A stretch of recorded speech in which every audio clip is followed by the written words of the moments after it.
Match छोड़ो, India की series गई भाई, सीरीज। मतलब भाई इन 5 खिलाड़ियों ने ऐसे इंडिया को बैकफुट पंच मारा है कि इंडिया जितना भी कोशिश कर ले फ्रंट फुट पे नहीं आ सकता।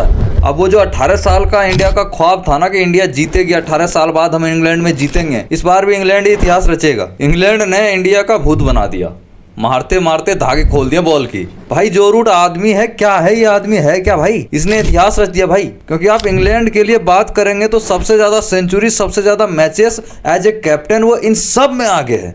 रनों के मामले में रिकी पॉन्टिंग को भी पीछे छोड़ दिया, सिर्फ सचिन तेंदुलकर बचे हैं।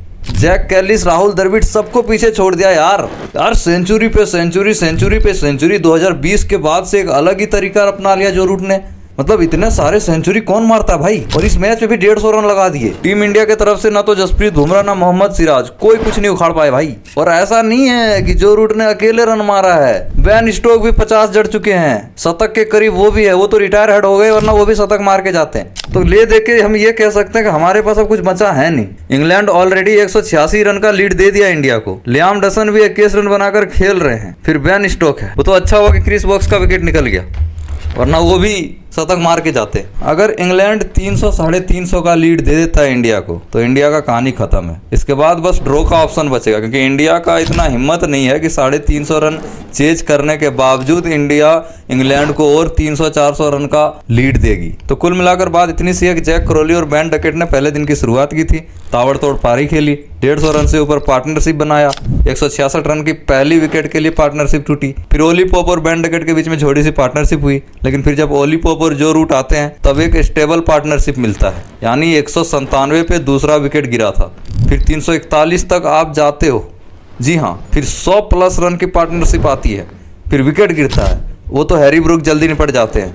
थोड़ा सा रविंद्र जडेजा और वाशिंगटन सुंदर ने थोड़ी सी ओपनिंग दी और हमें हिम्मत दी कि भाई हम हैं अभी, पर वो भी काफी नहीं था भाई। हमसे इंग्लैंड आगे निकल चुकी है। लास्ट में 349 पर एक विकेट गिरी थी, उसके बाद 499 यानी कि करीब से करीब 500 रन के आसपास जाके विकेट गिरी, और वो जो पार्टनरशिप था वो 100 रन की आई। तो अगर आप 3 पारियों का एक ही पारी में 100 प्लस के पार्टनरशिप निकालोगे तो बॉलर्स का क्या करेगा भाई, बॉलर्स क्या करेगा क्या।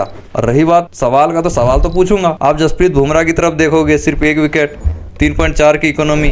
अंशुल कंबोज 4.9 की इकोनॉमी, फिर एक विकेट। सिराज के पास एक विकेट, 4.3 की इकोनॉमी। शार्दुल ठाकुर कोई विकेट नहीं, ऊपर से 5 की इकोनॉमी है। रविंद्र जडेजा और वाशिंगटन सुंदर दोनों के पास 2-2 विकेट आए हैं। उन दोनों के विकेट आने के बाद भी इकोनॉमी ज़्यादा कम नहीं हुआ, उतना का उतना ही रहा। तो कहीं ना कहीं मेरे हिसाब से इंडिया के हाथ से ये मैच निकल चुका है। यानी अगर सच बताऊं तो निकल चुकी है, खत्म है। क्योंकि एक तो आपकी बैटिंग नहीं चल रही है और बॉलिंग में आप कुछ कर नहीं पा रहे हो। सिर्फ हाय तौबा, नई बॉल से जसप्रीत बुमराह विकेट नहीं चटका पा रहे हैं। उनसे आप उम्मीद करते हैं कि जसप्रीत बुमराह आपको विकेट निकाल कर दे, लेकिन उनसे भी नहीं हो पा रहा है। उसके बाद गौतम गंभीर आए पिच चेक करने के, भाई ऐसा क्या है इस पिच के अंदर हैं, मतलब आउट ही नहीं हो रहा यार कोई, और रन पे रन लगे जा रहे हैं। ये लोग तो बेसबॉल खेल रहे हैं सच में। अब 2 दिन बचे हैं, एक इनिंग पूरी प्रॉपर बची है। इंग्लैंड के पास ऑलरेडी 146 रन का लीड है, 3 विकेट बचे हैं। और अगर इंग्लैंड 250 रन से ऊपर लेके जाते हैं तब भी इंडिया को दिक्कत होगी, क्योंकि पहले आपको 250 बनाना पड़ेगा, फिर इंग्लैंड को टारगेट देना पड़ेगा और चौथी इनिंग में जाना पड़ेगा। इंग्लैंड का दूसरा इनिंग खेल देख के ऐसा लग रहा है कि भाई इसके लिए चौथा इनिंग कोई बड़ी बात नहीं होगा, क्योंकि इंडिया ज़्यादा से ज़्यादा चौथे इनिंग में ज़्यादा से ज़्यादा 300 साढ़े 300 टारगेट दे पाएगा।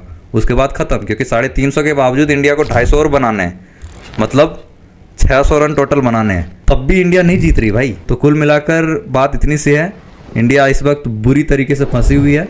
और सेंचुरी का पार्टनरशिप जा रहा भाई, शतक का पार्टनरशिप जा रहा है, तो कहाँ से इंडिया कम बैक कर पाएगी।